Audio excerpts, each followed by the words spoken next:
Hey y'all, Michelle Raza here with Finding Yourself SATX Life Coaching, helping you find your best self since 2017 with goal setting, prioritization, and most importantly, accountability. Check out my site at www.findingyourselfsatx.com. There, under the shop section, you can begin your journey today for $19.99. So, today we're going to finish Dr. Gibson's Recovering from Emotionally Immature Parents, finishing her last chapter, so chapter 10, before we move into the Bill of Rights. I believe she had this under the epilogue in Adult Children of Emotionally Immature Parents, but she also has it in this book.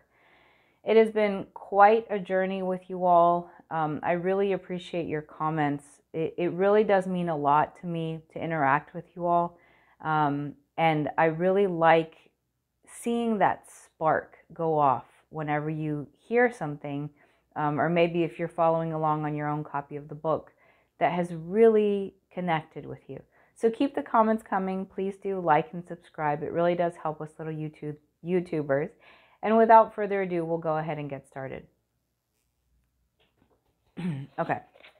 So we're on the chapter called You Can Have the Relationship You've Always Wanted. And I've mentioned a couple times, you really can't. You can't have the relationship you desire, a deep emotional connection with your EIPs.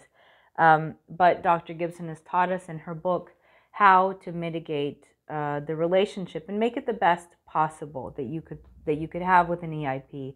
We love these people. We don't necessarily want to cut them out of our lives. We've made the choice to keep them in our lives, recognizing that they're emotionally immature. So how do we deal with them now? That's what we're discovering. This section is called Accepting Your Losses and Going Forward. Many people think that a good relationship with their EIP means that their EIP or EI parent would finally be happy with them. But considering the dissatisfaction and defensiveness of EIPs, you know that nothing keeps them happy for long.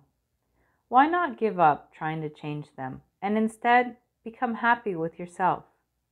By accepting the EIP's limitations, you become freer to take care of yourself and may even feel more compassion for them. Appreciate what you can and honor whatever bond you may feel. Most of us feel a primal attachment to our parents, regardless of whether our emotional needs were met. Family connections run deep, regardless of frustrations, and not many of us want to relinquish these bonds completely.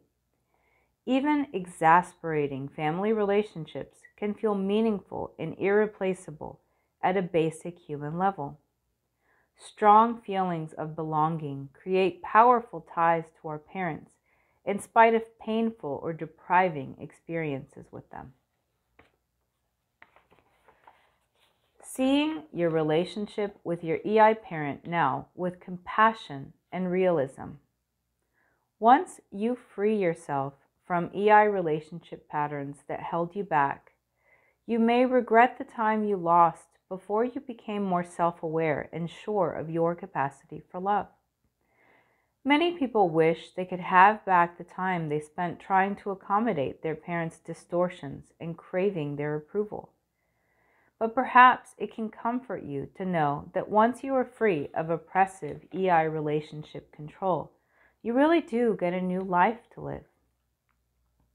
The difference is sometimes so marked between past enthrallment to EI parents and a newly developed self-possession that it's as if you got to live two lives and have two self-concepts instead of one.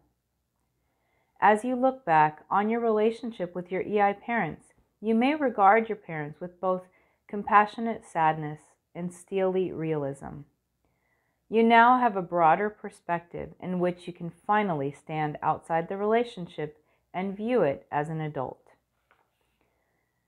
So we're going to go over part of Grace's story, not the whole story. Grace had worked hard in therapy to develop a more positive self-concept and a more socially rewarding life.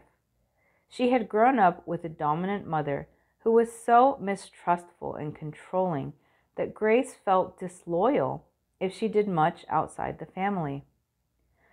After her mother's death, Grace became more socially open and found that people were much kinder and more welcoming than her mother had been. Grace didn't grieve for her mother. There was too little closeness for that.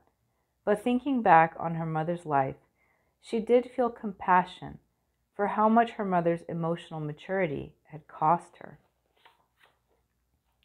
I don't think any of us kids grieved my mom because she was so cold. She lost out by not being loved. Most of her children had terrible struggles with her. She had such a lack of empathy. She seemed to have an absence of wanting to be connected to you. She was so committed to her thought process of judging people and how they fell short that she couldn't love anybody. She focused on how people should be improving themselves. She just didn't have the ability to connect with the heart song of another person. She could be compassionate at a theoretical level, like at church, but on a personal level, she was so difficult. Everything was about what was done to her, not empathy for us. Her resentment caused such ugliness in her that she couldn't be loved because of how she acted. Once you free yourself from EI relationship patterns that held you back, you may regret trying so hard with people who gave so little in return and hurt you so much. As you become more aware of your worth and capacity for love, it may pain you to realize how poorly you were treated.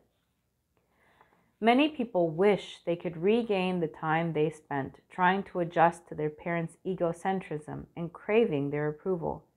But perhaps it can comfort you to know that finally understanding and accepting EIPs as they are frees you from trying to please them or change them, allowing you to fully enjoy your own emotional autonomy, inner experiences, and freedom of thought. You can't get your childhood back, but the rest of your life is now yours to create. With a new foundation in your inner self, it will surely be a beautiful thing. And we're going to finish up this chapter with her highlights to remember. Now that you have thought deeply about the impact of EI people in your life, you can reconsider relationship terms that you no longer want. You realize now you're equal in importance to any EIP, and you can stay connected to yourself and your inner world in loyal, loving, and self-protective ways. In your relationship with your EI parents, you can now be genuine about your own needs, limits, and rights to self-expression, even anger at times. You now know how to actively respond to EIPs in ways that leave you feeling whole and empowered. You can honor your deep family bonds with them, yet still protect your autonomy and freedom to be who you really are. Once you can fully be yourself and feel equally important, no emotionally immature relationship system can take you over. In its place are two people meeting each other as equals, the EIP and you, now with a much better chance of having a real relationship between two very different individuals. Okay, so it's been a journey. We will go through the Bill of Rights next time, and then we will say goodbye to Dr. Gibson. I don't think she has any more works. I feel like we've really covered what we needed to cover in talking about the emotionally immature parent, the emotionally immature person. If you are looking for, I've seen a few comments where people say that they themselves feel like they're emotionally immature. And I think that Dr. Gibson tries to make us feel better about this by saying, you know, if you're studying this stuff, then you're probably okay.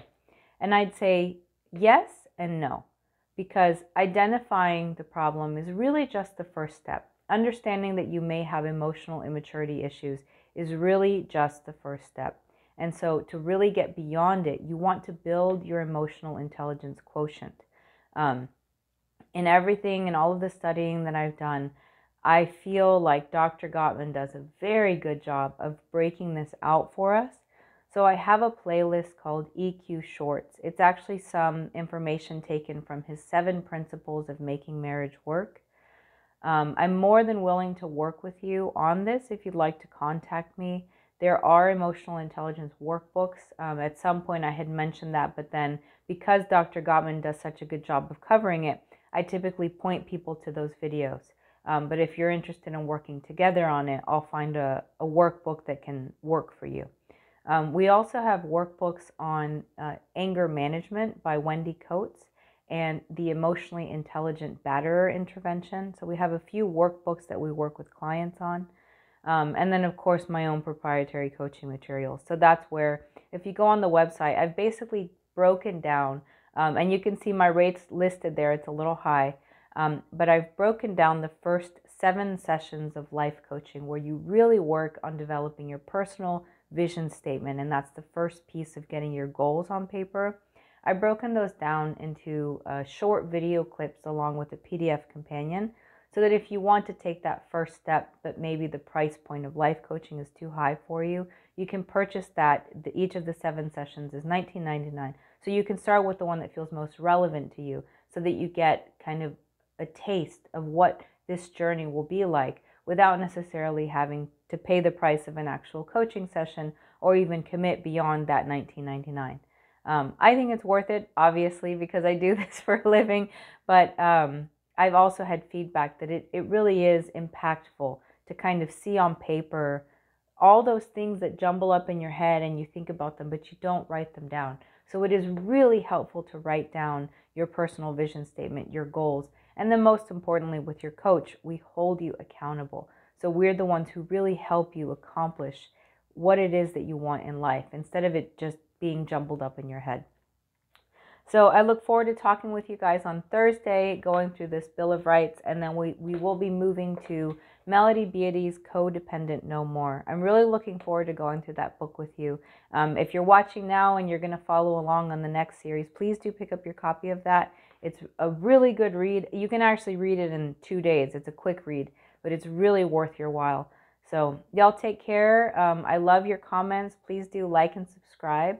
And if you do go and purchase the coaching sessions that are virtual, I'll still give you that first coaching session for free if you're interested in moving to real live sessions. So y'all take care. We'll talk on Thursday. Have a great day. It's beautiful here in San Antonio. I love the spring here. Bye-bye.